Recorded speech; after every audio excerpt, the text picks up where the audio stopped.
Il y a 4 ans, Ulysse a tout quitté pour relever 100 challenges à travers le monde. Dans cet épisode, il partage ses motivations, la création d'un nouveau métier et des conseils pour se lancer. Salut Ulysse, comment vas-tu ? Ça va très bien, merci. Je suis ravie de te recevoir. Merci d'avoir accepté cette invitation. Avec grand plaisir. Et du coup, je vais commencer par te poser la petite question classique, donc te présenter. Dans quel environnement tu as grandi et ce que tu fais aujourd'hui ? Alors, pour me présenter, je m'appelle Ulysse, j'ai 30 ans. Et en 2020, j'ai tout quitté. J'ai quitté mon job, j'ai quitté mon appartement, j'ai quitté la plupart de mes biens. J'ai ouvert un sac à dos. Dedans, j'ai mis 75 objets. 75, c'est précis. C'est très précis. J'ai donné tout le reste. Et je suis parti relever 100 challenges à travers le monde. Donc, c'était en 2020, ça fait 4 ans. Et en 4 ans, 4 ans d'aventure, de rencontres, de défis que je documente sur YouTube, sur mon blog, sur les réseaux sociaux. Beaucoup LinkedIn, un peu TikTok, Insta, ma newsletter. Et depuis peu dans un livre aussi qui s'appelle 1000 jours en quête de sens, qui vient d'être publié chez Albin Michel. Et voilà pour ma petite présentation courte. Et après, c'était dans quel environnement t'as grandi ? J'ai grandi dans un petit village du sud de la France, en Provence, qui s'appelle Barbentane, qui est juste à côté d'Avignon. Je vois. Où j'ai fait mon collège, mon lycée. Et j'ai grandi dans un environnement un peu particulier, un peu particulier, oui et non, je pense que c'est la norme, presque pour beaucoup de gens maintenant, mais mon père s'est barré quand j'avais 4 ans, et j'ai eu un beau-père malgache, d'où j'ai eu une petite sœur qui s'appelle Olympe, avec qui je m'entendais pas du tout. Je m'entendais pas trop avec ma sœur et avec mon beau-père. Et du coup, dès qu'il y avait une opportunité ou autre, j'étais dehors, que ce soit sur mon BMX, en train de faire du sport, ou après plus tard à l'internat, ou après au BAFA, enfin bref, tous ces trucs-là. Bon, le temps a fait bien les choses. Maintenant, je m'entends très très bien avec ma petite t'entends bien sœur. avec eux. Ouais. Ma mère, quand j'ai 2 compagnons, j'ai même gagné un petit frère dans le lot, un petit frère par alliance. Et maintenant, on est tous très soudés et tout ça. Mais ouais, quand j'étais petit, j'étais beaucoup en recherche d'indépendance et de sortir de chez moi. Et Donc, tu avais déjà ce goût pour l'exploration et... je sais pas, La découverte. vraiment, j'avais une enfance assez classique, tu vois, Ouais. de village, quoi. Oui, Où ouais. tu finis les Je cours, tu comprends. montes sur ton vélo, tu Bah vas oui, voir tes tu potes, te tu joues au balades, foot et classique. voilà, j'étais beaucoup dehors. Après, à un moment donné, j'ai eu un ordi et j'ai commencé à tomber beaucoup dans les jeux vidéo aussi. Ok. J'ai beaucoup joué quand j'étais petit. Même Ouais, donc après. déjà, en vrai, c'est lié. Tu étais tout le temps dehors et tout le temps sur l'ordi. C'est un Ouais. peu, au final, ce que tu... Ouais, c'est vrai que Plus ou ma moins. vie maintenant, En c'est vrai, c'est soit un je peu les deux fais aujourd'hui. l'aventure, soit j'écris Ouais, soit c'est j'écris ça. des trucs sur mon Mac maintenant. Maintenant, je joue plus trop aux jeux vidéo, mais d'ailleurs, ça me manque. C'est marrant, ça. J'y pense de temps en temps. Je réfléchissais à mes moments les plus heureux dans ma vie, tu vois. Et tu penses que ça en fait partie ? Et c'était les moments où j'étais avec mes potes en train de jouer, en mode insouciance complet, aucune responsabilité, rien. Qu'est-ce qu'on s'amusait, quoi. Ouais, je suis d'accord. Et ça me manque un peu. Mais bon, chaque phase de vie, ses priorités, quoi. Ça, c'est sûr. Et du coup, à ce moment-là, tu rêvais de quoi pour ta vie d'après ? Ta vie d'adulte ? Tu vois, je rêvais d'être astronaute parce que j'étais passionné par l'espace. Yeah. Mais en dehors de ça, j'avais pas spécialement d'objectifs ou autre, tu vois. Je me laissais juste guider par la vie et par les modèles qu'on m'imposait, quoi. Ouais. On m'a dit, va au collège chez les bonnes sœurs. Je suis allé au collège chez les bonnes sœurs. On m'a dit, va au lycée chez les jésuites. Je suis allé chez les jésuites. On m'a dit, va à l'internat. Je suis allé à l'internat. Ok, bon, ça va, On m'a dit, t'étais fais cool. maths sup, maths spé. J'ai fait maths sup, maths spé. Deviens ingénieur. Je suis devenu ingénieur. Et Mais après... voilà, on voulait que tu deviennes ingénieur quand même. Ouais. Ma mère voulait que je devienne ingénieur. Ok. Donc, t'es devenu ingénieur. Je suis devenu ingénieur. Et après, ingénieur en photonique. C'est la science qui fait le lien entre le photon, la particule de lumière, et l'électronique. Donc, toutes les applications type cellules photovoltaïques, panneaux solaires, fibre optique, télécommunications, tout ça. Ok. Voilà. Très niche. Assez niche, ouais. J'aimais bien, je voulais comprendre la lumière, comment ça fonctionne. Le mécanisme physique, tu vois.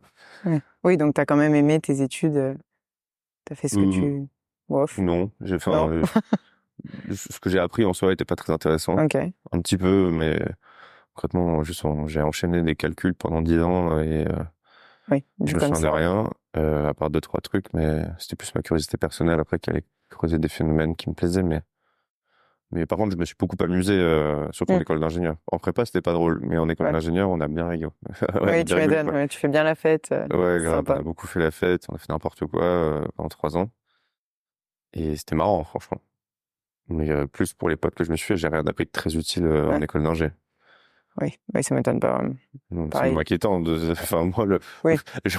les gens qui se la pètent d'être ingénieur, moi je dis, le titre est presque inquiétant parce que quand tu vois ce que tu fais en école d'ingénieur, C'est comme les écoles de commerce. c'est surtout t'apprends à te bourrer la gueule. Ouais, après, j'ai enseigné aussi dans des écoles de commerce et pareil, j'ai pas été impressionné, quoi. Ouais. Ah bah non. À partir du moment où tout le monde a le diplôme, ça vaut plus rien.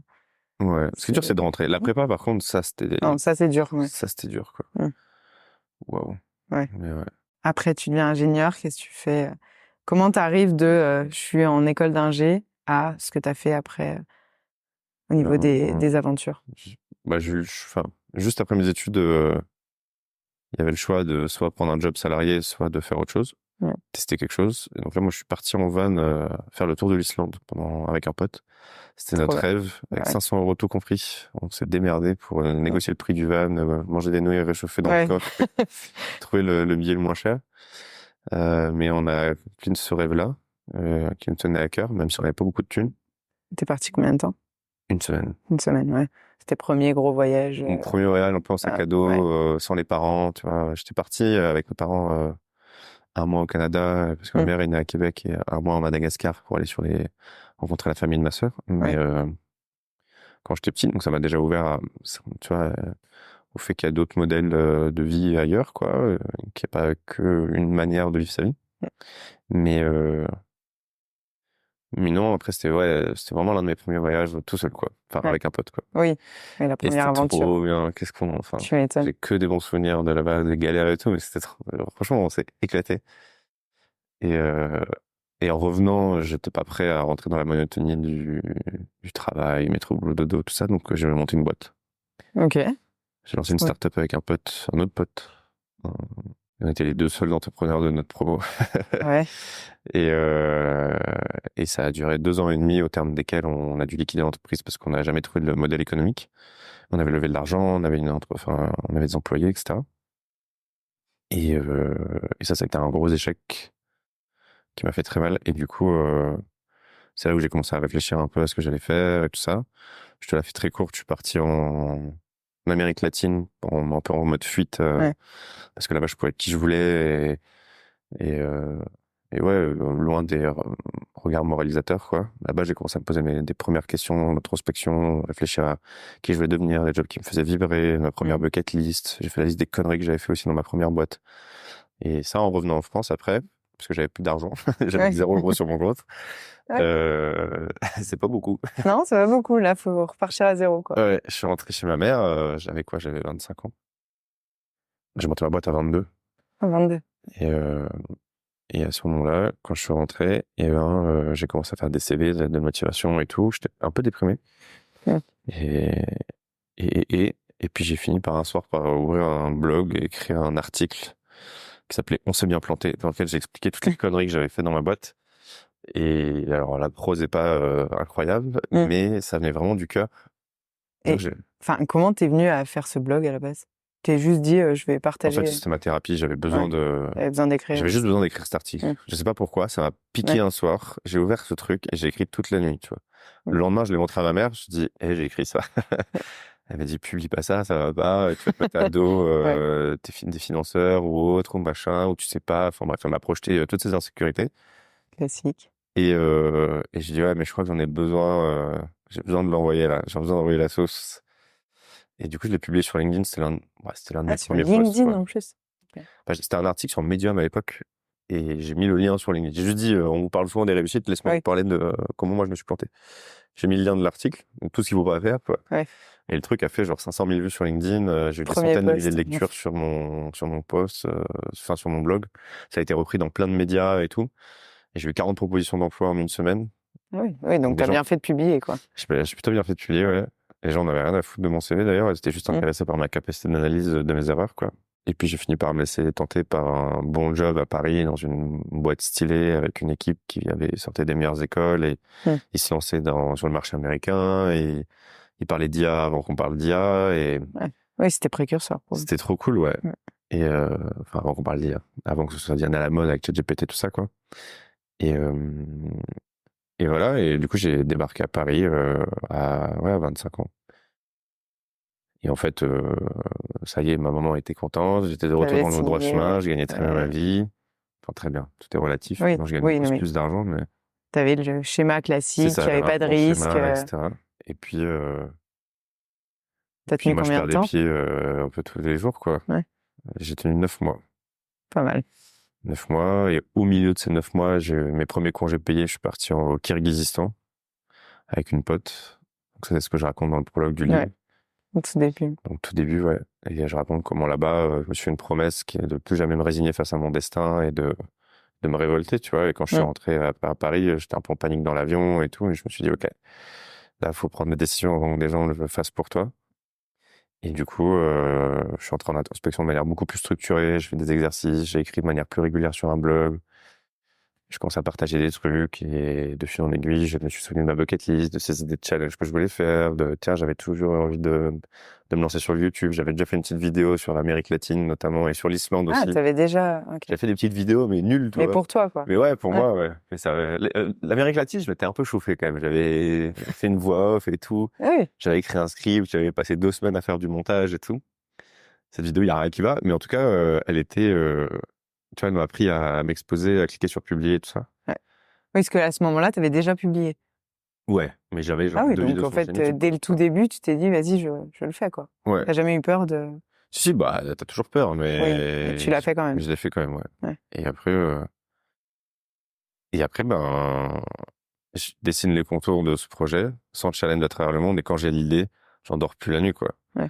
Et alors là, quand je vais au boulot le matin, si tu veux, les meetings, ils me passaient par-dessus Oui, la ça tête, fait quoi. aucun sens. Ouais. Et là, mon manager, on a fait un point hebdomadaire à un moment donné. Vraiment point de base, quoi, tu Mm. vois, pas le truc, pas l'entretien annuel de je sais pas quoi, là. Et il me dit, Ulysse, il y a quelque chose qui va pas en ce moment. Je lui dis, oh, je sais pas. Et là, j'ai craqué. Je lui dis, je crois que je vais partir relever 100 challenges à travers le monde. Et il fait, ah ouais, ok. Ah, c'était la première fois que t'en parlais, en plus. Ouais. Ouais. J'avais fait un appel avant avec Alex Vizeo, qui était Ouais, l'un des premiers à avoir réussi à vivre de ses voyages, l'un des premiers influenceurs voyage en France. Et il avait une vidéo 5 minutes autour du monde qui, pour moi, me paraissait complètement lunaire à l'époque, quoi.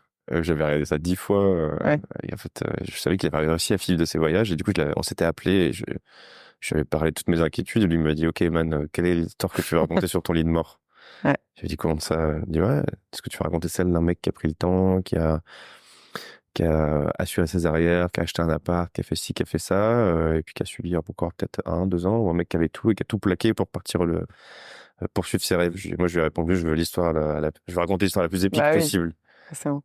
Mais nature, tu vois, c'est sorti tout seul. Et il m'a dit, t'es sûr, c'est pas ce qui m'a semblé, tu vois. Au début, je lui disais peut-être que je vais prendre quelques mois de plus ou autre. Oui, bah, au début, t'as toujours peur. Hein. Ouais, j'avais peur, Tout bien sûr, plaqué, j'avais peur comme tout le monde, tu vois. Bah oui. Et, il m'a dit, si tu veux l'histoire la plus épique, tu sais ce qu'il te reste à faire. Et le lendemain, c'est là où j'avais le point avec mon boss, où je lui ai dit, je vais partir relever 100 challenges à travers le monde. Et ils ont été cool, ils m'ont aidé à sortir de la boîte assez rapidement et tout ça. J'ai juste trouvé quelqu'un pour me remplacer, le former. Et le temps que je forme et que je parte, je me suis pris le Covid. Ah oui, ouais, Parce c'est que pas ça. j'avais dessiné vraiment le projet avant, quoi. Mais du coup, je me suis pris le premier confinement. Et du coup, le premier challenge, ça m'a amené à me poser Apprendre. et à mémoriser 1000 décimales de pi. Ouais, ça, j'ai trouvé ça Je pouvais pas fascinant. voyager, Ouais. quoi. Surtout que tu l'as fait en un temps très court. En 3 Plusieurs jours, jours. Ouais, ouais, c'est ça. 3 jours. Parce que je voulais comprendre les mecs. En fait, je me suis dit, je vais relever 100 challenges à travers le monde. J'ai du pain sur la planche. Ouais, tu m'étonnes. Donc, autant apprendre à apprendre pour commencer. Parce que je veux passer ma vie à apprendre des trucs. Donc, première étape, comment on dialogue avec son cerveau. Comment je peux entamer une conversation du type neutre, c'est-à-dire pas biaisé par mes études ou autres. Bon, des décimales de pi, il n'y a rien de plus basique que ça, tu vois, c'est juste des chiffres qui n'ont aucune logique. Ok, aucune logique. Ouais. Et là, quand tu te mets un objectif de type 1000 décimales de pi, t'as pas de réponse immédiate à comment tu fais ça, tu vois.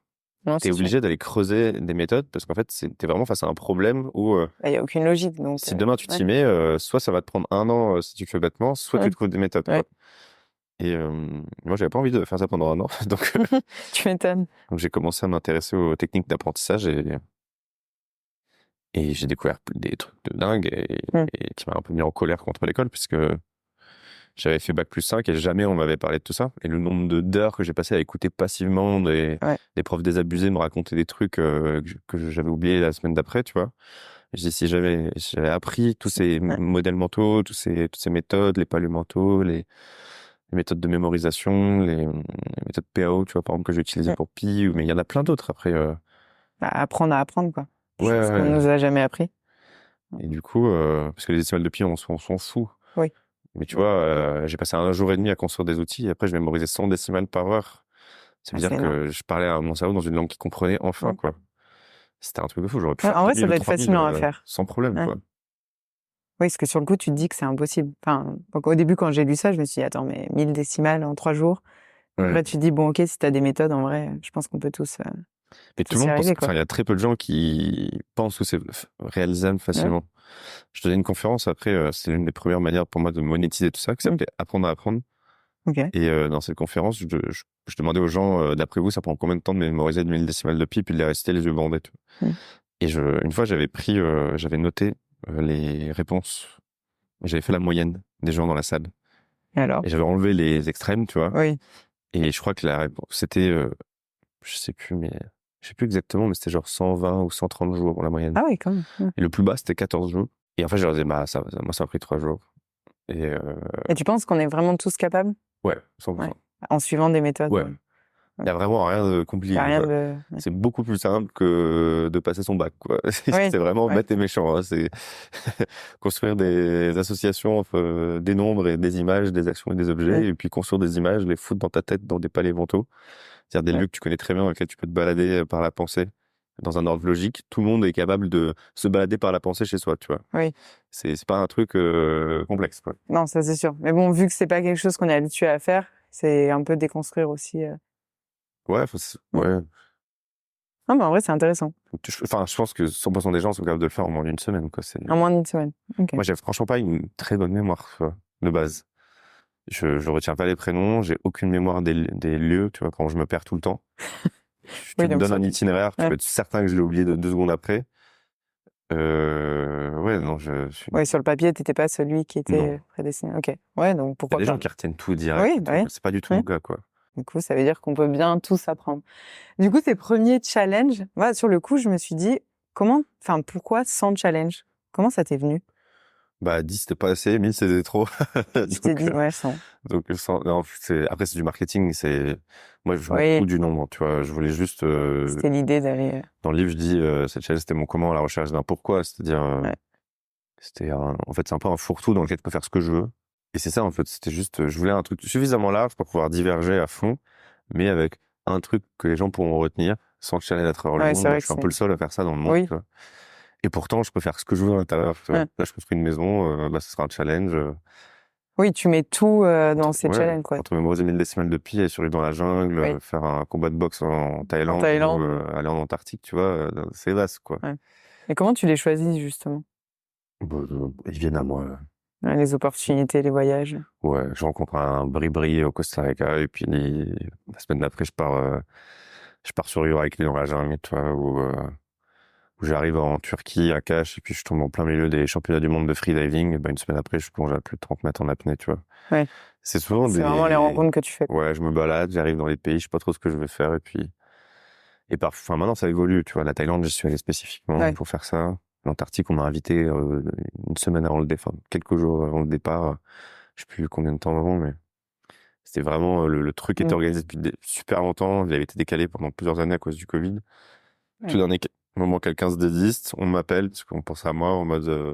Il va être partant. Quelqu'un qui parle à un gars qui me connaît et qui lui dit tu connais quelqu'un qui serait chaud d'aller en Antarctique? Lui il dit ouais, je l'en connais. Au dernier moment, lui il peut se chauffer. Lui il a pas besoin de poser de congé là maintenant. Bah non, tu fais ce que tu veux quand tu veux, quoi. Ouais. Et donc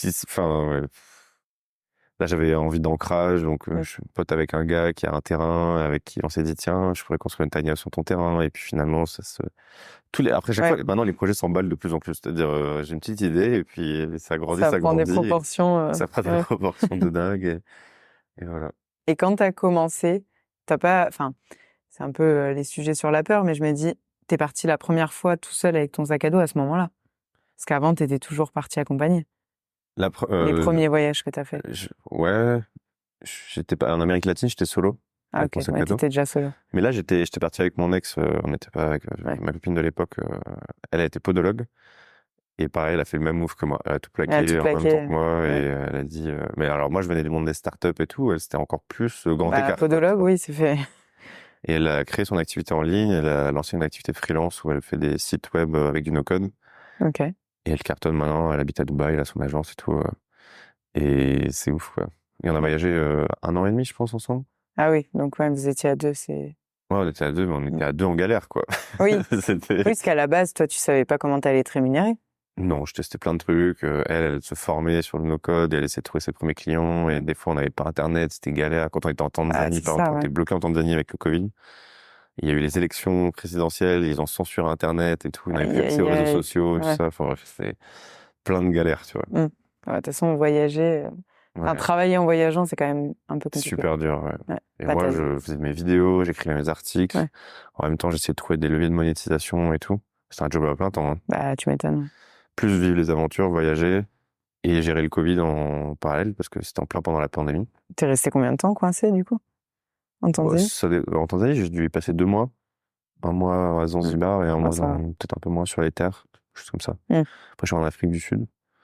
Et après l'Afrique du Sud, il y a eu le variant sud-africain qui nous a obligés à partir. Après, je pense 2 mois, 1 mois et demi, 2 mois, je pense. En Afrique du Sud, on est allé au Costa Rica. Après, on est allé au Mexique. Et après, on est rentré pour la première fois en France. Et après, on est parti, je crois, en Géorgie, Turquie. Je sais plus, j'ai plus tous les... Ouais, non, mais vous avez bien... Et à ce moment-là, toi, tu te rémunérais pas encore? Tu vivais des aventures que tu documentais? Ouais, je vivotais, quoi. J'ai commencé par faire des petites conférences, apprendre à apprendre. J'avais testé une newsletter payante au début, que j'ai repassé en gratuit après. Après, j'ai eu un début de notoriété. Ouais, je documentais tout. Ouais. Au début, ça faisait pas beaucoup de vues, je gagnais pas beaucoup d'argent, rien. Et en fait, ça s'est débloqué petit à petit, en fait. Au début, au bout d'un moment, j'ai eu un peu de notoriété, j'ai commencé à vendre mes premières prestations, entre guillemets, d'influence avec des partenariats et tout ça. Et ça m'a permis de survivre un peu. Et puis après, j'ai lancé un premier produit qui s'appelait l'atelier d'introspection, sur lequel j'ai beaucoup itéré. Tu vois, il y a eu 6 ou 7 versions de l'atelier. Donc au début, il me rapportait un peu d'argent, et puis après, ça s'est professionnalisé. Puis après, il y a eu c'est arrivé sur une vraie plateforme, puis je l'ai repris plusieurs fois. Et après, j'ai lancé une formation sur LinkedIn, parce que en parallèle, je publiais beaucoup sur LinkedIn. Ça a plutôt bien marché. J'ai fait je crois, dizaines de millions de vues sur LinkedIn. J'ai plus de 100 000 abonnés sur la plateforme. En racontant mes aventures, et c'était ça ma spécificité. C'est-à-dire, personne faisait ça avant. T'étais un des premiers, il me semble. Ouais. Et du coup, j'ai fini par développer un peu ma méthode ça s'appelle la méthode explorateur plutôt que de se mettre dans la posture de l'expert et de dire voilà ce qu'il faut faire, voilà ce qu'il faut apprendre. Nous, on se met dans la posture de l'explorateur. On dit voilà ce que j'ai fait, voilà ce que j'ai appris. C'est de faire péter un peu le syndrome de l'imposteur et de se dire je partage juste mes ressentis, tu vois, mes apprentissages et autres. Et chacun est libre de faire ce qu'il veut faire et d'en tirer ses propres conclusions, quoi. Et ça a plu tout de suite sur LinkedIn? Ça a plutôt bien marché pour moi, en tout cas. Et je vais de plus en plus de gens se lancer, faire la même chose. Et c'est trop cool. Ouais. Et ça change un peu le paysage. Oui, c'est ce qu'on voit, clairement. Et tu vois, là, je te parlais un peu off avant, mais là, on va faire un truc qui s'appelle le Challenge de l'explorateur. On va lancer 10 000 personnes sur LinkedIn, dans ces 10 000 nouveaux explorateurs, quoi, qui pas forcément vont à l'autre bout du monde, tu vois, mais juste qui documentent leur vécu et les leçons qu'ils en tirent. Parce qu'on a tous plein de choses à raconter, en fait. Oui, c'est ça, faut juste oser le faire. Tu disais, toi, que tu avais beaucoup voyagé en amont et que tu n'avais jamais osé trop raconter tout ça. Alors, tu as vécu dans plein d'endroits, que tu as plein d'expériences et on est tous l'inspiration de quelqu'un d'autre, tu vois. C'est ce que je me suis dit, en fait. Si on peut inspirer au moins une personne, c'est déjà cool. Et souvent, tu peux inspirer bien plus. Et souvent, tu inspirant. Oui, non, on est bien d'accord. Mais c'est juste oser le faire. Parce qu'au début, tu te dis forcément, mais je suis qui pour publier? Je n'ai pas fait tant de choses que ça. Et c'est aussi pourquoi j'ai fait ce podcast. Parce que je me dis, mais en fait, j'ai rencontré plein de gens qui ont fait plein de choses incroyables et qui normalisent ces parcours. Je me dis, mais en fait, non. À la base, on a tous besoin d'être inspirés par quelqu'un. Donc, il faut raconter, il faut oser. Clairement. Et puis, même, t'es pas touché par les mêmes gens, non. Tu vois. Il y en a qui vont te paraître complètement dans une autre sphère. Et du coup, peut-être que moi, tu vois, mon discours va pas résonner à quelqu'un qui en est pas du tout à se poser des questions existentielles sur le sens de sa vie, tu vois. Mais par exemple, quand moi j'avais choisi de lancer ma startup pour d'aller dans le salariat, peut-être ça peut inspirer un étudiant, tu vois, qui à ce moment-là hésite à faire ce move et Et voilà, bon, après, je me suis planté, mais ça, tu vois, Oui, mais au moins en parler, ça le aide fait de aussi. dire, par exemple, ouais, mais je me suis planté, mais après, j'ai écrit un article et j'ai reçu 40 propositions d'emploi. Ça veut dire que ça n'a Ouais, pas c'est descendu mon CV, tu vois. Ouais. Au contraire, Ah non? j'étais vachement plus prisé et j'ai gagné plus d'argent que si j'étais juste ingénieur de base, tu vois, dans mon job salarié à Paris. Et du coup, c'est ça que, tu vois, à chaque étape de notre vie, on peut toucher. Oui, des personnes différentes. Non, mais ça, Ouais. c'est sûr. Moi, j'écris beaucoup pour le moi d'il y a 5 ans, en fait. Ouais. Je me dis, ce que j'écris, c'est souvent, je pense à ce Ulysse qui était un peu perdu et qui se faisait chier dans son job. Et je veux dire, t'inquiète, mec, ça va bien se passer. Oui, Mais voilà. tu vas passer par des galères et c'est normal. Et, Non, c'est sûr.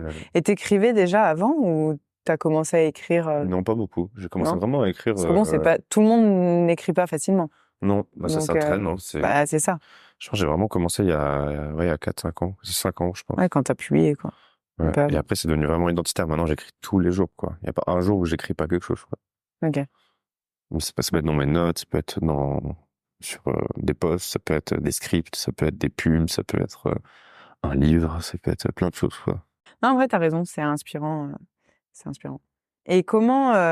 Donc, il va falloir que tu racontes tes voyages, là. Ouais. Non, mais là, j'ai commencé. J'ai commencé et je compte le faire. Et en vrai, j'ai des super retours. Donc, je me dis, bon, c'est cool, il faut le faire.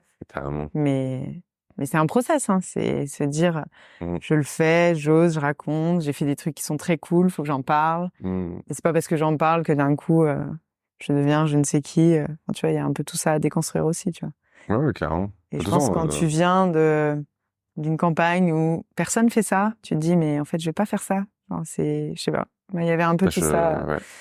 Parce Je vois que- très bien, hein, chez moi, il y a personne qui fait ça. Bah, c'est ça. Mais du coup, en vrai, au début, c'est dur, hein.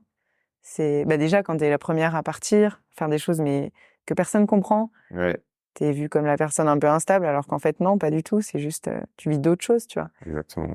Mais ça, c'est un process, hein. Ça prend du temps, je trouve. Bien sûr Ouais. que ça prend du temps. Là, tu vois, on est en mode storytelling. Quand je te Ouais. dis, j'ai ouvert un sac, j'ai tout plaqué, c'était des mois de réflexion, d'introspection, de remise en question, Et ça a été bien vu, justement, quand t'as voulu tout Non. plaquer. Parce que c'est ça, je me dis, Non, ils m'ont tous pris pour un fou Ouais, pour un fou, surtout que je ça. venais de planter une boîte. J'étais enfin. ouais, j'avoue. Ils étaient Ouais. en mode, ça y est, il va faire le clown sur YouTube maintenant. Ouais. C'est pas possible. Personne non. croyait. Mais en même temps, à cette époque-là, il y en avait très peu qui le faisaient. Donc, tu te dis, mais comment est-ce qu'il va vivre, quoi? Ouais. Ouais, bah, mes potes étaient très inquiets, ma Ouais. famille encore pire. Bah, c'est ce que j'allais dire. Ta Ma famille, ça... grand-mère, tous au ouf. Ouais. Elle Elle était, n'avait pas dû comprendre. Quoi, tu vas parler sur YouTube? qu'est-ce qu'il va faire? À chaque fois que je revenais, elle comprenait rien. Elle disait, mais tu gagnes des sous? Bah oui. Tu vois. Ouais. Et maintenant, je lui dis, ouais, mais t'inquiète, je T'inquiète. gagne. Ouais. Et elle me fait, oh, bah, t'as raison de pas te faire Bah chier. Oui, bah, tu m'étonnes, mais c'est tellement loin de ce qu'elle Elle est a. trop drôle. Bah oui. Ouais. Non, mais c'est énorme. C'est énorme. Ils suivent, du coup, toutes tes aventures. Mm. Ça y est, tu les as tous convertis. Ouais, alors ma grand-mère a un peu du mal avec Internet, donc c'est pour ça aussi que j'écris ce livre, c'est pour qu'elle puisse avoir accès à vraiment toutes mes histoires, format papier, et je sais que ça, elle le comprend, tu Ouais. vois. Elle, que j'ai des centaines de milliers d'abonnés sur les réseaux sociaux, elle s'en cogne complètement, quoi. Oui, bah, je pense qu'elle mesure pas du tout. Non, elle, ce qu'elle veut, c'est que j'aille dans l'émission littéraire qu'elle aime bien, Oui. tu vois. Et vraiment, Bah c'est oui. ça, quoi. Ouais. Et là, ça sera vraiment, il a réussi, quoi. Ouais. Donc quand je passe à la radio, à la télé, le livre, chez Albin Michel, ça, elle comprend. Elle tu vois. comprend, ouais. Et elle est très fière, elle est très contente. Ou l'argent, elle comprend, parce que Oui. c'est un référentiel qu'elle a, tu vois. Mais sinon, les Les réseaux sociaux, mais en les même réseaux temps. sociaux, les trucs, Ouais. ça la dépasse, tu vois. Ah, mais c'est sûr. Mais elle écoute, je crois, des podcasts, des fois. Mamie, est-ce que tu Mamie, écoutes ce si tu nous podcast? entends. Envoie-moi un message si tu écoutes ce podcast. Non, c'est cool. Bah oui, mais moi, c'est pareil avec le podcast. Il y a tellement de gens qui m'ont dit, ah, mais quoi, podcast? Qu'est-ce que c'est? Je dis, non, mais tu vas voir, c'est trop cool. Ouais. Et il faut, petit à petit, qu'ils s'habituent. C'est beaucoup pour eux, quand même, hein. Ouais. C'est- Bah, ouais, non, mais ils ont pas, enfin, Internet, c'est quand même un changement de paradigme incroyable, et eux, ils ont pas grandi avec. Et... Et que tu puisses gagner ta vie avec Internet. Alors ça paraît tellement virtuel, tellement what the fuck, c'est clair. Ouais, c'est sûr. Et donc, aujourd'hui, tu continues tes aventures. T'en es où un peu? Ouais, mais Dans j'ai ta- relevé une bonne quarantaine de défis, là. Mais maintenant, je ralentis vachement, je fais des trucs beaucoup plus ambitieux, plus grands. Là, je suis en phase d'ancrage, je suis en train de construire une petite maison en Charente-Maritime, dans la nature. Il y a un étang, il y a des vignes, il y a une forêt, il y a une grange qui a été transformée en coworking, et j'ai des potes autour, et c'est trop trop bien. cool. Et ouais, ça c'est un bon défi, parce que j'essaie de le faire moi-même. Donc je suis Ah, accompagné. c'est toi qui construis. Ouais. Enfin, là, ça, on Ouais, construit pas tout. ok. J'ai quand Bon, même ça va. un charpentier et un architecte d'intérieur qui m'aide. Ouais. Une architecte d'intérieur. Et, et c'est trop cool. Mais ouais, après, je continue. Et tu continues C'est à un saisir long les... chemin. De toute façon, ça n'a pas fini. Hein. J'en ai pour des décennies, là. Oui, c'est ce que j'allais dire, parce que là, t'es, entre guillemets, au milieu de tes challenges. T'en Ouais, as accompli enfin 40, t'as dit? ouais, une Une quarantaine. quarantaine? Mais ouais, bientôt à mi-chemin. Mais euh, maintenant, chaque challenge, c'est un documentaire, c'est 6 mois de Ouais, ça prend préparation. beaucoup plus. Ouais, T'as toute une équipe avec toi, j'imagine? j'ai une bonne équipe maintenant, ouais. Et du coup, il y a un peu plus d'inertie, je suis un peu moins, Un peu moins libre. ouais, je suis moins en mode freestyle qu'avant, quoi. Mais je me suis beaucoup amusé dans cette période, mais je suis content maintenant de faire d'autres choses, tu vois. Ouais. D'aller plus en profondeur, de raconter des belles histoires, d'avoir plus de budget pour faire des Mm. beaux documentaires, parce que j'ai toujours moins de ces objets, moi, je dépense pas, enfin, Ouais. je suis pas dépensier, tu vois. Mais du coup, je mets tout mon argent dans ces Mm. projets-là. Et ça, j'aime trop. Ah, c'est trop cool. Et ouais, ça c'est trop trop chouette. Donc maintenant je fais plus que 3-4 challenges par an déjà, c'est bien. Ouais, Je c'est suis déjà pas mal, en vrai. Ouais. Et justement, quel est, parce qu'après, on va parler de l'écriture de ton livre, mais quel est le challenge qui t'a le plus marqué? Parce que quand j'ai lu ton livre, moi, il y en a un qui m'a direct marqué, mais je me dis, quel est, toi, Bref, c'est dur à répondre cette question parce qu'ils m'ont tous marqué à leur manière. Il y en a qui sont plus marquants, tu vois, peut-être plus par le temps ou l'intensité, comme le combat de boxe en ouais, c'est Thaïlande ça. ou la plongée aussi. J'ai fait beaucoup de plongée en Mm. apnée, quand tu vas jusqu'à 35 mètres d'apnée, puis après je suis en tampon qui a explosé aussi. Ouais. Mm. Parce que j'ai plongé avec une sinusite, bêtement. Ouais. Mais c'est quand même des trucs ouais, quand ça s'inscrit dans Mm. le temps long un peu plus, tu vois, c'est pas juste 3 jours comme les décimales de pi, mais quand je fais 14 jours en Antarctique aussi, sans internet, t'as une Ah, dilatation du temps, quand t'es dans la jungle ou dans le Sahara aussi, 8 jours sans internet, c'est des trucs qui te, bah, t'es complètement déconnecté, donc ouais, c'est qui te hyper marquent. intense. Et le camp de Muay Thai, bah, c'était 30 jours, donc aussi Ouais. ça c'était intense, quoi. Et ça, à quel moment tu te dis, je vais faire ça? Enfin, je vais aller combattre en Thaïlande. Enfin, ça paraît complètement dingue. Et je faisais une interview, comme là, tu vois, en ce Ouais. moment. Et, et à la fin de l'échange, le mec en off me dit, ah, tu sais que moi, quand j'étais jeune et tout, c'était pour un magazine. Et je suis allé en Thaïlande et j'ai fait un camp et après j'ai fait un combat et tout. C'est à 10 ans. J'étais en mode, ah ouais. Ouais, Et trop j'ai dit, cool. ouais, tout, je veux savoir.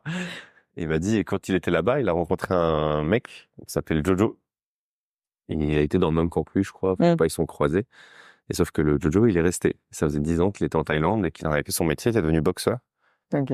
Et c'était l'un des seuls Français, tu vois, Ouais. dans les camps, tout ça. Et puis, en fait, Jojo a appris le thaï, et puis il est sorti avec une Thaïlandaise, et puis ensemble, ils ont fondé un camp qui s'appelle M19 Muay Thai à Koh Phangan. Il m'a filé son numéro, j'ai appelé Jojo, et Jojo m'a appelé, il fait, ah, comme ça, tu veux te battre? Tu veux venir en Thaïlande faire un Ouais. fight? J'ai fait, ouais, c'est possible ou pas? Il dit, ouais, tout est possible, ça dépend de toi. T'es sportif? Je fais, ouais, ouais, je suis sportif, ouais. Ouais. T'as De déjà fait là de à la boxe? Ouais. Je fais, non. Ouais, putain. Ouais, t'inquiète, viens en Thaïlande. Et puis je suis arrivé, il y avait personne dans le camp, il était en train de faire faillite, mais j'ai Ouais. amené mon meilleur pote et un filmmaker et on a passé un mois incroyable là-bas avec lui, un entraîneur un entraîneur thaï qui s'appelait Pet Mm. et sa femme s'appelle Bam et enfin la femme de Jojo, sa compagne plus Mm. exacte. Et c'était incroyable quand on vivait avec eux, on dormait à 5 mètres du ring dans le seul bungalow du Ouais. truc. À la locale, quoi. Ouais, à la on Vraiment. dormait à deux avec Ivan. Bref, c'était c'était what the fuck. On mangeait avec eux et tout. Et on s'est entraîné 5 heures par jour, 5 à 6 heures Mais là, par jour. physiquement, ça a dû être horrible. Oui, bah, c'était Ouais. horrible. Ouais. Il y a pas de... Ouais, je me dis, T'avais quand je mal lisais partout le tout livre, le je me temps. suis dit, mais ça devait être tellement dur. Ouais, c'était dur. Enfin, On était deux pour se soutenir avec ouais, Ivan, ça c'était heureusement. cool. Donc Ivan, c'était mon meilleur pote Ouais. que j'ai Qui t'a embarqué là-bas, suivi. ouais. Et, et puis pareil, c'est parti en cacahuète, de fil en aiguille. Notre entraîneur thaï était le champion du Pet Butchak, un grand stadium à Koh Samui, un des plus grands du sud de la Ouais. Thaïlande. Et puis de fil en aiguille, on a réussi à être programmé au Pet Buncha. Le promoteur nous avait donné un poids à respecter parce qu'on se tapait contre Bah des oui, tailles. Donc moi, on a dû sécher un peu et tout tu m'étonnes. parce qu'on est un peu grand Ouais. et là-bas, bah, ils sont plutôt légers. Et on s'est retrouvés là-dedans, quoi. Et 5 rounds. Vous avez tenu les 5 en On a plus. tenu les 5 rounds, ouais, surtout qu'on a été les deux seuls combats à pas se finir par KO. Ah, pas C'était un peu mal. un miracle. Belle perf. Ouais, carrément. Mais ouais, et puis qu'on est boxeur taille assez expérimenté, quoi. Mais on a pris la prépa vraiment au sérieux aussi. Oui. Oui, mais Un bon, plan de en un survie, mois, ça paraît quand même super court pour faire un c'est combat. super court, ouais. Après, adrénaline, tout. Oui. Ouais. Mais ouais, en un mois, tu te construis quand même un cardio, tu vois. Ok. On n'avait pas la meilleure technique et tout, on s'est Oui, un peu fait défoncer sur la technique, mais en tout cas, au bout d'un tu moment, eux, m'étonnes. ils fatiguaient et nous, on avait encore du jeu. Et du coup, voilà, on leur est bien rentré dedans quand même. Il y a eu match, quoi. C'était C'était très, sympa à très voir, chaud, quoi. hein. Il y avait quand même. Bah, Bah, ouais, déjà, ouais, si ouais. ça a tenu 5 rounds, c'est que c'était pas mal. Il y a eu, ouais, et ça a tenu 5 rounds, et puis, ouais. Bon, je spoil, mais on a perdu le combat, chacun, par décision du jury. Ah, Mais franchement, on n'a vraiment pas démérité et on aurait pu gagner. On était à 2 doigts de les mettre KO aussi à la fin. Et enfin, moi, on m'a dit, ça aurait pu être ex aequo, ça aurait choqué oui. personne. Mais bon, après, ils donnent plutôt la victoire aux Thaïlandais, mais qui sont aussi plus justes, tu vois, dans leur, moi, j'ai combattu comme un sagouin, quoi. Ouais, Comme tu pouvais, quoi. comme Avec je ce que tu avais pouvais, ouais. appris en un mois. Ouais. J'étais pas très précis, on va dire, mais bon, on s'est fait mal, quoi. Les deux, Oui. mon adversaire aussi, il avait du mal à marcher le lendemain, quoi. Ouais, donc c'était intéressant quand même. Ouais, c'est une expérience de dingue. Bah, humainement, même avec tes coachs et tout, ça devait être fou. Surtout humainement. Ouais. Parce que moi, c'est un des rares endroits dans lesquels je me sens chez moi, tu vois, dans le monde, et tout, et c'est trop bien. Et en plus, le documentaire derrière a eu un impact de dingue dans le développement du gym, Mm. qui allait fermer et qui, du coup, s'est retrouvé plein depuis, je sais pas, ça fait 1 an et demi, 2 ans, c'est Ouais. blindé. Ouais, Ils ont construit 7 nouveaux logements, 8 ou 9, je sais plus maintenant. Je sais plus, enfin, il y en a, grâce ils ont au doublé réseau. la taille du gym. C'est fou. Maintenant, c'est blindé, il y a toujours plein de gens. Je suis retourné à Copenhague C'est ce que l'année j'allais te dernière. demander, ouais, tu y retournais. Et c'était trop drôle, genre, il y avait plein de Ouais. gens qui m'arrêtaient dans Bah oui. sur l'île. Je suis plus connu à Copenhague qu'en France. C'est trop drôle. Tous les gens Ouais. qui viennent faire du Tu Muay Thai m'étonnes. là-bas. Hein. C'est trop marrant, quoi. Et c'était trop, enfin, il y avait un vrai esprit de famille et Mm. tout. Et du coup, moi, avec Dojo, j'ai un lien particulier, quoi. Ouais. On s'entend trop bien, on s'appelle pour Noël, pour le Nouvel An, on se donne des nouvelles. Ouais, bah, en On même appelle temps, après ses fights et tout. ouais. Enfin, grâce à toi, enfin, Ouais, grâce ça au avait un impact documentaire, positif, ouais. puis même humainement, ça devait être. Ouais, tout le monde a gagné quelque chose dans ce Bah, bien truc. sûr. C'est ça qui est trop bien. Bah, C'est que nous, on a gagné une belle histoire et une expérience une vraiment expérience de dingue, unique. ouais. Eux, enfin, ça a développé le gym à fond. Et puis tous les gens qui regardent le documentaire, qui maintenant vont en Thaïlande, gagnent cette expérience, quoi. Ouais. Et un lieu incroyable pour les accueillir, donc c'est trop bien. Non, franchement, c'est trop bien. Moi, j'aime trop ce genre d'histoire. J'ai trop envie d'en écrire plein d'autres. Bah oui, c'est ça. Ouais. Tu sais que tu as eu un impact dans ta vie, mais dans la leur aussi. Ouais. Tu as une autre histoire comme ça à partager où t'es allé à un endroit et vraiment le fait que tu documentes, ça a tout changé? Ben, le prochain, là, là, on est en train de développer un lieu qui s'appelle la Maison des Créateurs. Alors, c'est pour parler un peu du futur, mais donc là, l'endroit où je construis ma tiny house, ça s'appelle la Maison des Créateurs, c'est en Charente-Maritime. C'est tenu par Kylian et Laetitia, Kylian Talin et Laetitia, sa femme. Et leur petite fille, Aileen, et leur chien sourd, Patou. Toute la famille. Et les 2 moutons, Tig et Toc. Oui. Il y a un gîte. Il y aura bientôt nos 2 tiny houses en plus. Une que moi je construis avec Kylian et une autre qui est construite par Victor Apchi et Armand Amini. Victor Apchi, peut-être que tu connais le guide ultime à Paris. Oui, Voilà, c'est lui qui a fondé ça. Ok. Et du coup, on est en train de construire ce petit truc et on s'investit à fond pour développer le lieu et pour le faire rayonner aussi. Par exemple, j'avais aidé Kylian à écrire un post. Ouais, je me souviens de ce post. Quand il voulait rénover la grange et il cherchait des fonds, j'avais dit, bah viens, on en fait un post LinkedIn et tout. Donc, on avait utilisé la méthode explorateur. On a fait un post, on a pris la photo et tout. Et le post avait fait genre 2 millions de vues et il avait bouclé la levée de fonds en 72 heures, quoi. C'était incroyable. Ouais, c'est de la folie, en vrai. Ouais, c'était incroyable.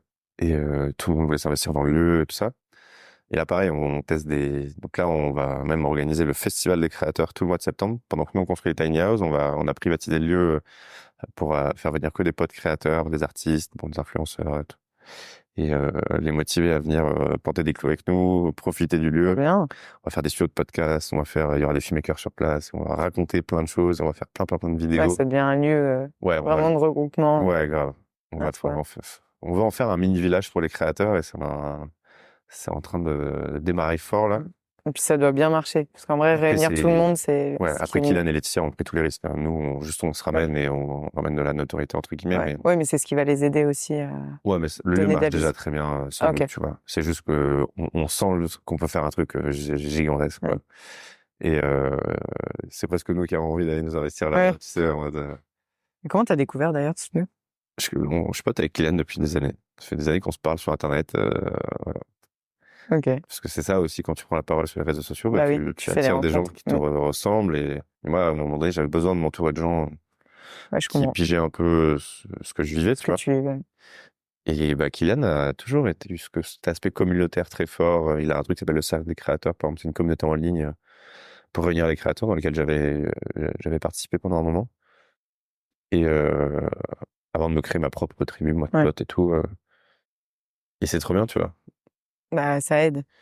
Ouais. Parce que enfin, je trouve que c'est pas facile quand tu fais quelque chose qui est différent de la plupart des gens, Mm. de réellement se sentir entouré. Si t'as pas un minimum une base, c'est compliqué, je trouve. Ouais, c'est clair, ça prend du temps. Moi, j'ai mis beaucoup d'énergie à me construire ma tribu, à m'entourer de créateurs et tout ça. Et là, je vois les résultats, tu vois. Par exemple, la sortie de mon livre, j'ai organisé une soirée, tout le monde est venu, c'était trop bien, quoi. Il y avait que des belles personnes dans la salle, que des gens originaux, qui font Que des des gens trucs what the différents, fuck, ouais, quoi, c'est ça. que j'avais rencontré à plein d'endroits du monde, Ouais. qui venaient de YouTube, de TikTok, du monde des livres, de l'entrepreneuriat, des startups, ou plus de la spiritualité, des artistes Ouais. et tout. J'aimais trop. Ouais, c'était vraiment chouette. Et tu vois, même Kylian et Laetitia, ce qu'ils ont fait, c'est un move très audacieux, quoi. Et ils sont Ah allés, bah, clairement. ils ont posé une grosse somme d'argent pour ouvrir un lieu en Charente-Maritime, Ouais. avec la question, est-ce que les gens vont venir, quoi? Mais en fait, ce genre de lieu, ça manque. Des Mais lieux dans la complètement. nature où Il y tu en a peux très peu. rentrer, te ressourcer, te reposer, puis connecter avec d'autres créateurs. Il n'y en a pas beaucoup. Et ce qui est cool, c'est que c'est ouvert, tu vois. Tu peux y aller là, demain, si tu veux, ce Ouais, week-end. c'est ce que j'allais dire. En fait, si Ouais, demain je vais y aller, je peux. exactement. Ok. Et le lieu est incroyable. Et, je pense ce festival des créateurs là, je pense que ça va avoir lieu tous les mois. Oui, oui. On va se faire un énorme kiff, je pense, chaque année. Ouais, c'est trop bien de réunir tout le monde comme ça, même pour Ouais. les contacts que tu te fais, les rencontres. Enfin, Pendant un mois, t'évolues quoi. tellement. Ah, mais pendant un mois? Ouais, ça pendant un mois. Tout le mois de septembre. Ah oui, tout le mois de septembre. Ah oui. J'y vais tout le mois de septembre. Ouais, c'est intense, ouais. Ouais. Ok. C'est Donc, une manière de vivre ensemble, tu vois, et ouais. de croiser d'autres gens. Mais le lieu est suffisamment grand pour accueillir. Ouais, je suis 3 hectares. Ah oui, ok. Ouais, ça va. Moi, je pense qu'il y a une capacité d'accueil de 20 personnes, là, je pense, en simultané. Ouais, c'est pas mal. Donc, voilà, les gens vont venir, ils vont passer Ouais. quelques jours, une semaine. Ah, mais c'est trop cool. Bah, en vrai, pourquoi pas? Ça m'intéresse. C'est trop Mm. bien. Et par rapport à ton livre, justement, à quel moment t'as décidé d'écrire ce livre? C'était en rentrant d'Antarctique, où j'avais eu besoin de converger sur beaucoup de choses. Ça faisait 1000 jours que je voyageais, que je vivais plein d'expériences différentes et tout, et j'ai eu besoin de comprendre le pourquoi des choses, le pourquoi j'avais fait chaque chose, enfin ouais, chaque expérience, chaque rencontre, chaque voyage. Et ça s'est vraiment opposé à moi, quoi. J'étais dans le besoin de faire du format long, j'écrivais de plus en plus. Ouais. Et on m'avait proposé plein de fois d'écrire des livres, hein, des Ok, maisons t'avais déjà d'édition eu. et tout, et j'avais tout décliné à chaque fois en disant c'est pas le bon moment, c'est pas le bon moment, c'est pas le bon moment. Et là, c'était le bon moment. Et là, c'est moi qui suis allé voir les maisons d'édition, je vous ai tout mis autour de la table, je dis bon, j'ai envie de faire ça. Qui me suit? Qui est chaud. Et j'ai pas mal d'offres. Finalement, je suis parti avec Albin Michel. Parce que c'était la maison que j'avais le plus envie le plus envie d'aller. Et puis, on fait confiance, c'était trop bien. Super processus d'écriture avec eux, j'étais super bien accompagné. Et on se rend pas compte du travail qu'il y a derrière un Ah, c'est livre. ce que j'allais dire. Tu commences comment? Enfin, Ben, moi, j'ai fait un petit plan, puis j'ai commencé à écrire, puis j'ai recommencé 3 fois, j'ai jeté 3 fois tout ce que j'avais écrit. Parce que je fais pas la bonne structure, les bons mots, etc. Et puis finalement, j'ai fini par trouver le style qui me plaisait. Et après, t'écris, premier brouillon, premier jet, t'envoies à l'éditeur, ils font des premiers retours, tu reprends. Après, ça part en correction de fond, tu reprends. Après, ça part en correction de forme, tu reprends, tu relis. ouais, c'est J'ai déjà dû relire aller-retour. 20 fois mon livre, je pense. Ah oui. Après, moi, j'ai pris ça très sérieusement. À la fin, je travaillais peut-être 10 heures par jour. Ouais, sur tu mon faisais que bouquin. ça. Je faisais que ça. Et moi, j'adore écrire, donc je passais vraiment, enfin, j'ai pas délégué ça à des gens ou autres. Oui, non, t'as fait de A à Z. Ouais. Et puis Albin, ils ont un certain standing, tu vois. C'est chaque virgule a été vérifiée, Ouais. tout, il y a rien qui est laissé au hasard dans le livre, quoi. Chaque marge, chaque saut de ligne a été discuté, quoi. C'est vraiment. J'avais des milliers de ressources sur mon manuscrit, quoi, à des moments. Et t'as mis combien de temps à l'écrire? 1 an, je pense. Enfin, du moment où il y a l'idée au moment où il sort, c'est 1 an. 1 an. 1 an de travail. Après, dans l'année, t'as pas que des moments d'écriture, t'as des moments de réflexion, t'as des moments où tu parles plus de la couverture, de la maquette intérieure, de ce genre de choses. Mais on a écumé, je sais pas, plus de 100 titres avec mon éditrice, je pense. Ah ouais. Avant de revenir au tout premier que j'avais mis dans le tout premier dossier quand je leur avais présenté le projet. Ouais, c'est toujours comme ça. Et c'est toujours comme ça. Tu pars chercher, essayer de te dire, ouais, non, mais il faut toujours plus. Non, en fait, l'idée, elle était là de base, quoi. Ouais. Vraiment, au tout début, il y avait marqué 1000 jours en quête de sens et il y avait aussi le sous-titre Une Odyssée moderne. Ah oui. Tu vois, t'avais déjà tout, quoi. Ouais, il y avait déjà tout. Et mais tu vois, au début, j'avais des noms de chapitres, puis après, finalement, les chapitres, c'est devenu genre jour 1, jour 300, jour 600, jour... Enfin, c'est beaucoup de travail, il y a beaucoup de gens, tu vois, par exemple, il y a une anecdote qui m'a marqué, je sais que ça marque les gens, ça. C'est qu'à un moment donné, une des étapes un des allers-retours, c'était sur la forme. Et c'est quelqu'un qui va vraiment tout remettre tout droit, tu vois, tout juste, tout carré. Par exemple, les mots en anglais, il faut qu'ils soient en italique. Ça, parfois, t'en oublies un. Oui, ça arrive. Parfois, t'as des guillemets sur les côtés, parfois c'est en haut, parfois c'est, tu vois. Parfois, après un mot en italique, t'as une virgule. Et donc, parfois, toi, quand t'écris, bah, tu passes en italique et donc la virgule passe en italique. Bah, il y a quelqu'un, son job, c'est de repasser toutes les virgules droites, tu vois. Et vraiment, moi, il captait des trucs. Moi, je suis très consciencieux, tu vois. Il y a très peu de choses qui m'échappent. Vraiment, je pense que je sais pas si c'est une qualité ou un défaut, parce que parfois, je mets des heures sur des trucs qui n'ont vraiment pas beaucoup d'intérêt. Mais je peux passer vraiment beaucoup de temps à faire en sorte qu'il y ait le bon nombre d'espaces de partout, de machin, Et en fait, je me suis rendu compte qu'il y avait plein de choses qui m'avaient échappé. Parce que sur des virgules, 50 000 mots, tu peux pas savoir si tel truc commence par une majuscule ou pas, ou telle virgule elle est au bon endroit, ou machin. Et vraiment, j'étais impressionné par la précision de cette personne qui était... Bah, relire, ça doit être... Il doit passer un temps fou à regarder chaque virgule, chaque guillemet. Bon, après, ils ont l'habitude sûrement. Mais... Ouais, ils ont l'habitude et... Ouais. C'est vraiment un processus... Non, mais franchement, c'est une occasion quand même assez énorme de pouvoir écrire un livre. Par contre, après, t'apprends énormément de choses. Sur l'écriture, il y a vraiment avant et après le livre dans ton processus. Parce que j'écris, tu lis une newsletter avant le livre, une newsletter après le livre, c'est plus les mêmes. Ça n'a rien à voir. Bah, c'est simple, enfin, c'est juste de l'entraînement, quoi. Tu passes un an à écrire, heureusement que tu t'améliores quand même. Ouais, c'est clair. Donc là, tu as publié il y a pas longtemps. Les retours sont super bons. T'es trop content. Je trouve. Il y a que des bons avis sur Amazon, que des... Je mettrai le lien incroyable qui arrivent tous les jours. C'est dingue, parce que tu passes tellement de temps dans ta grotte. Moi, je viens des réseaux sociaux, donc à la base, tu publies, t'as un retour immédiat, quoi. T'as de la validation. Si tu passes ta vie sous dopamine, de par tous les likes, les commentaires, les machins. J'ai peut-être fait genre 100 millions de vues sur Internet, tu vois, donc c'est d'un coup là, tout coupé. Parce que j'ai coupé les réseaux sociaux pendant quasi 6 mois pour écrire. Et avoir aucune validation sur ce que t'écris, si ce n'est l'avis de ton éditeur à qui tu peux envoyer des passages. Il doit y avoir des gros moments de doute quand même. Vraiment, il y avait des jours où je disais, waouh, ce que j'écris c'est trop bien. Et le lendemain, je disais, waouh, ce que j'écris c'est trop de la merde. Et tu sais plus, quoi. Tu sais plus si les gens vont aimer, tu sais plus si ton histoire elle est cohérente, tu sais plus rien. Oui, si les gens vont acheter, si les gens vont se dire, ça m'intéresse, peut-être qu'on l'a assez vu, peut-être que pas du tout. Parce qu'ils m'ont oublié et tout. Oui, bah oui, c'est possible. Hein. Et après, t'es rassuré, quoi. Dire, en fait, j'ai pas bossé pour rien. Ça valait le coup de mettre autant d'efforts, autant d'attention aux détails. Et même pour toi, juste personnellement, de te dire que en un livre, t'as toute ton histoire qui est résumée. Enfin, tout ce j'ai surtout 1000 jours de résumé. Tout ce cheminement de... C'est vrai que je parle un peu aussi du passé à des moments, c'est pour flashbacks et tout. Donc, c'est ouf, c'est un vrai héritage que tu laisses. Puis même pour tes proches qui ne sont pas justement très portés Internet, je trouve ça génial de pouvoir montrer autre chose, quoi. Ouais, c'est clair. La grande question, c'est est-ce que mon père va lire le livre? Ça, je sais pas, tiens. Ah, tu sais pas encore s'il a lu? Ouais, je lui demande, ça m'étonnerait. Bon. Ah ouais? Bon. Ouais. Peut-être par curiosité quand même savoir ce que t'as écrit, non? Je sais pas.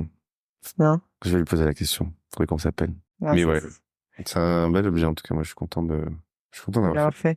Et alors, quelles sont les prochaines étapes? Parce que là, t'as écrit un livre, t'as fait 40 aventures à peu près. Tu continues. Comment tu visualises un peu la suite? Avoir un chez moi, là, déjà.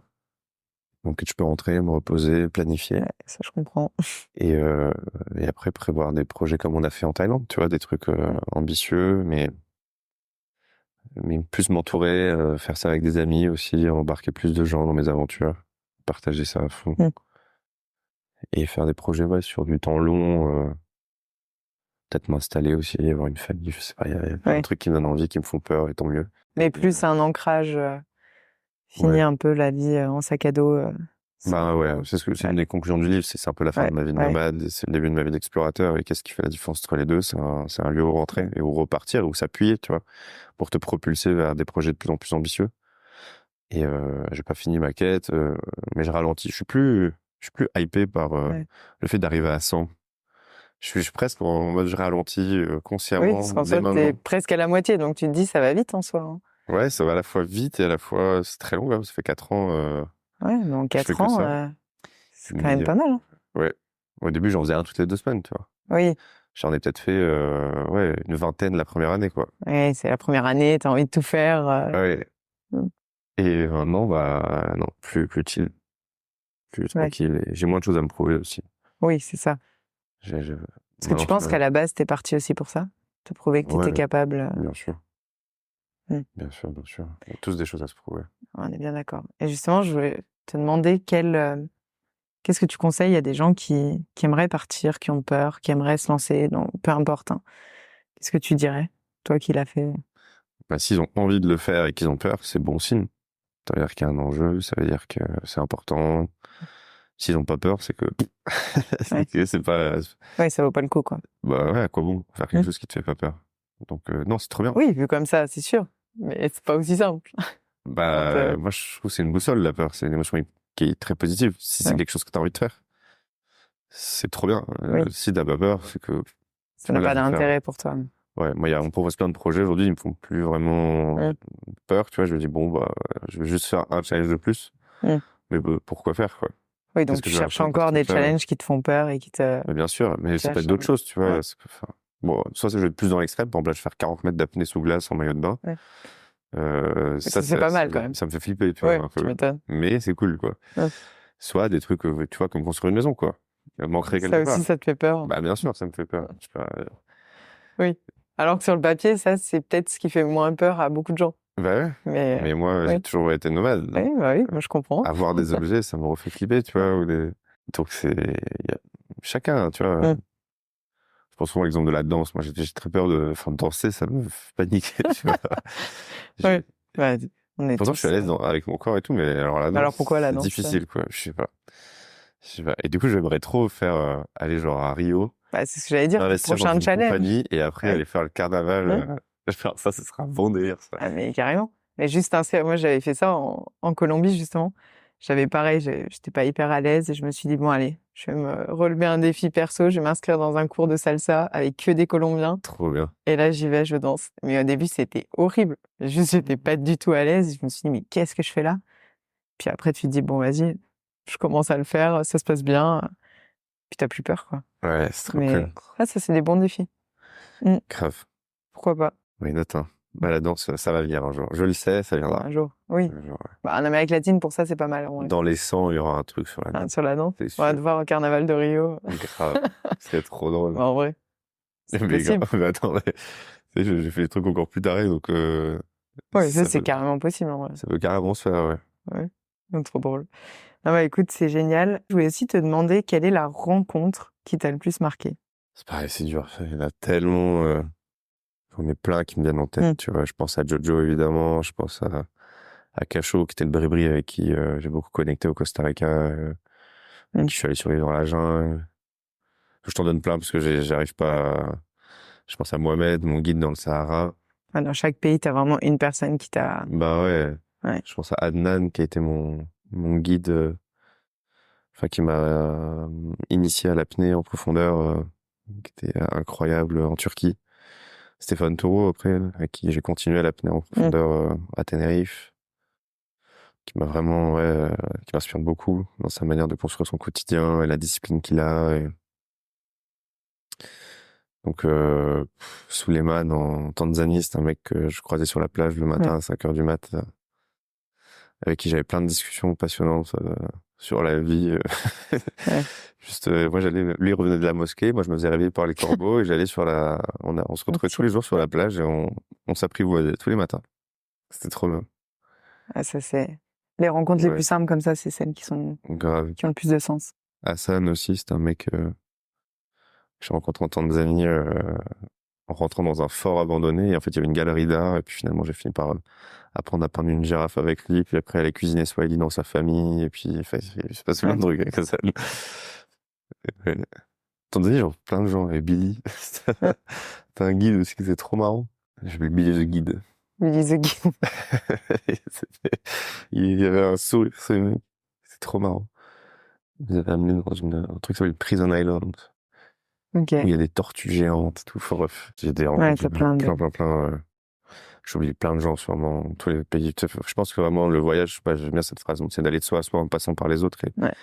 Et quand tu passes plusieurs années sur la route, en étant très ouvert, tu vois. Bah, c'est. Moi, j'ai pas fait les trucs Club Med et machin, tu vois. À chaque fois, j'allais dans des pays et j'allais marcher dans la rue, j'allais parler à tout le monde et à chaque fois, tu rencontres des Ah, gens.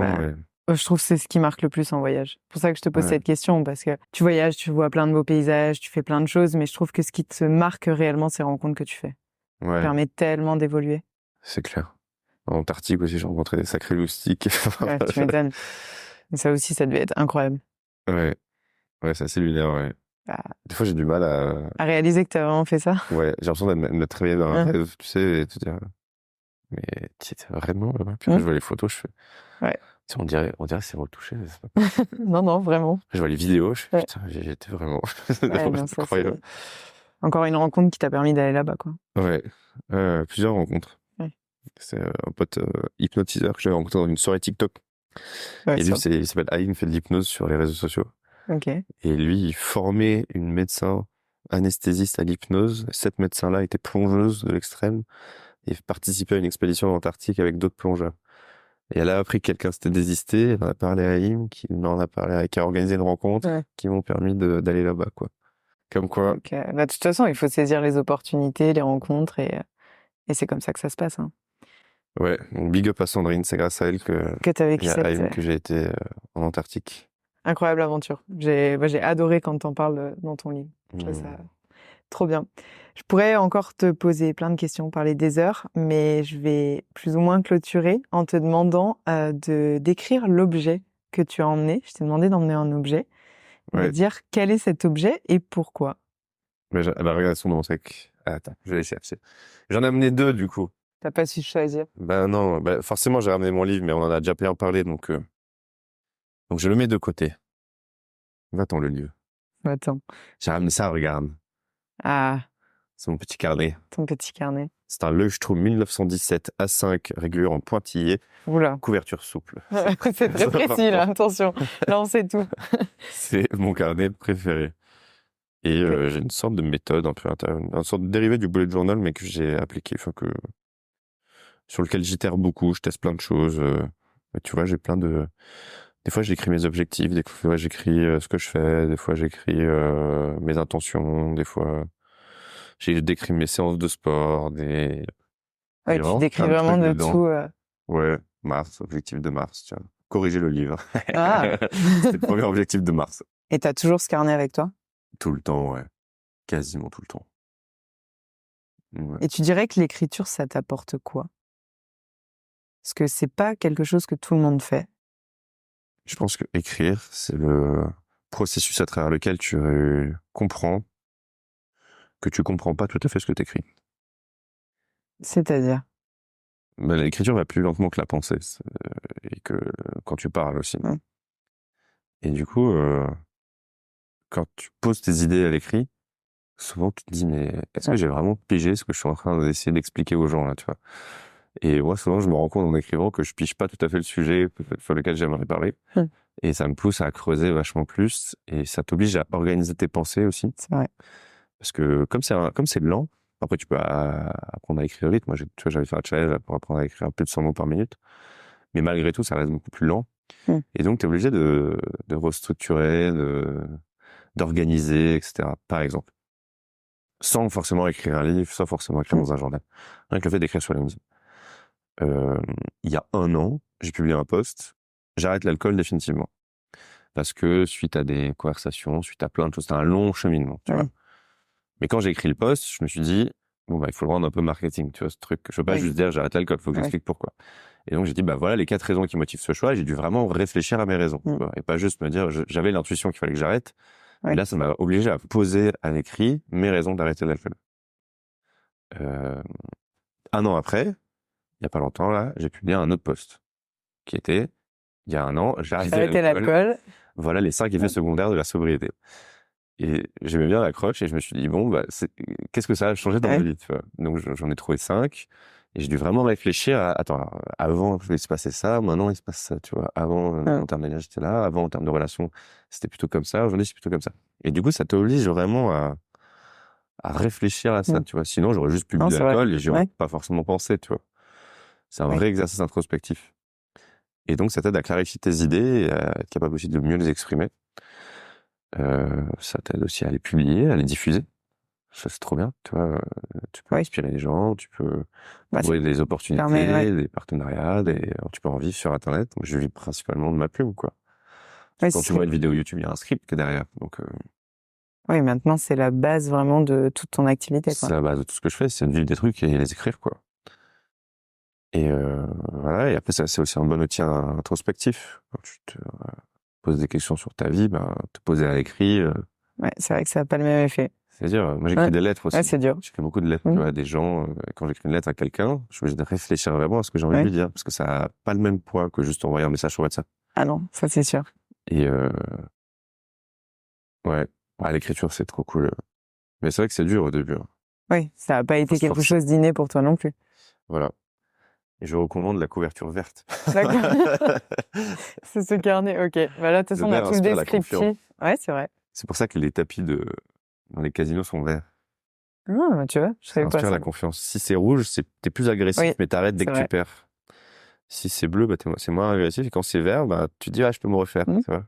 C'est ça que la plupart des tapis des croupiers sont verts. Donc, c'est pour ça que le carnet est vert. Bah ouais, ça m'inspire de la confiance. C'est mon petit chez moi, tu vois. Mon petit, c'est la science des couleurs, ça. Ah bah écoute, trop bien. Quel est ton mantra, la petite phrase que tu te répètes et qui te permet d'avancer? Qu'est-ce qui te motive? Je sais pas si c'est un mantra qui me motive, mais c'est plus une philosophie de vie que je tire du Jeet Kune Do, qui est la philosophie de Bruce Lee, qui lui explorait plein d'arts martiaux différents et qui prenait un peu ce qui était bon dans tout ça et qui faisait un peu sa sauce, sa popote. C'est pour ça que il y a beaucoup qui le considèrent aussi un peu comme le papa du MMA, où tu vois, tous les arts martiaux sont autorisés. Avant, c'était plus très segmenté, tu vois. Et lui, il dit, absorbe ce qui est utile, rejette ce qui ne l'est pas et ajoute ce qui t'est propre. Et je trouve que tu peux l'appliquer, évidemment, dans les arts martiaux, mais tu peux l'appliquer partout, en fait. Moi, je l'applique partout. Tu vas me parler d'une idée, je vais absorber ce qui est utile, je vais rejeter ce qui n'est pas, je vais ajouter ce qui m'est propre. Et je vais transformer ça de plein de manières. Et c'est un peu ma philosophie je l'applique un peu partout, quoi. C'est pas mal, je vais pas jamais entendu ça. Ouais, voilà. Ce qui permet d'être très ouvert, très curieux de tout. De voir un peu tout ce qui est possible. Ça veut pas dire que tu prends tout, tu vois. Moi, je suis très, tu vas me parler de toutes les idées politiques, je vais être très curieux, même si elles sont très contradictoires. Tu vas me parler de manière de vivre, je vais être très curieux. Et j'adore, une phrase géniale, c'est la vie n'est pas un problème à résoudre, c'est un paradoxe à expérimenter. Et j'aime bien, tu vois, pareil, aller dans toutes les directions. Et puis, je prends ce que j'aime bien, j'enlève ce qui me dérange, et j'ajoute surtout ce qui me ressemble, quoi. Comme ça, je me crée un peu mon personnage, mais qui est moi-même, quoi. Ouais, c'est ça. Bah, c'est ce que tu fais au quotidien, en fait. Ouais. Bah, écoute, trop intéressant. Merci beaucoup, Ulysse, d'avoir partagé ton parcours. Je suis ravie de t'avoir reçu. J'espère que ça pourra inspirer beaucoup de gens à oser, soit partir à l'aventure, oser créer un nouveau métier, parce que c'est aussi ce que tu as fait. Ouais. Donc, je pense qu'on peut tous se créer un métier sur mesure et qui nous ressemble. Oui, mais je pense pas que ce soit facile. Enfin, ce qui est le plus dur, c'est pas facile. Mais le plus dur, pour moi, c'est vraiment de comprendre ce pourquoi tu es bon, ce que tu as vraiment envie de faire. Et je pense que ça, c'est vraiment le plus dur, le pourquoi. Ça demande d'explorer un peu, de diverger, pour tester plein de choses et pour trouver là où on en a une zone de génie. Moi, je suis persuadé qu'on a tous une zone de génie, en tout cas. Donc pour toi, quelle est la tienne? Moi, je pense que c'est vivre des trucs et les raconter, quoi. Mais ouais, c'est ça. Mais écoute, merci beaucoup. Ouais. J'ai adoré enregistrer cet épisode avec toi. Je mettrai tous les liens dans la description. Trop bien, merci. Et À bientôt. À bientôt. Salut. Salut. Merci d'avoir écouté cet épisode de l'Odyssée jusqu'à la fin. J'espère qu'il t'a plu. Rendez-vous tous les dimanches à 16h pour un nouvel épisode. En attendant, abonne-toi pour ne rien rater. À très vite.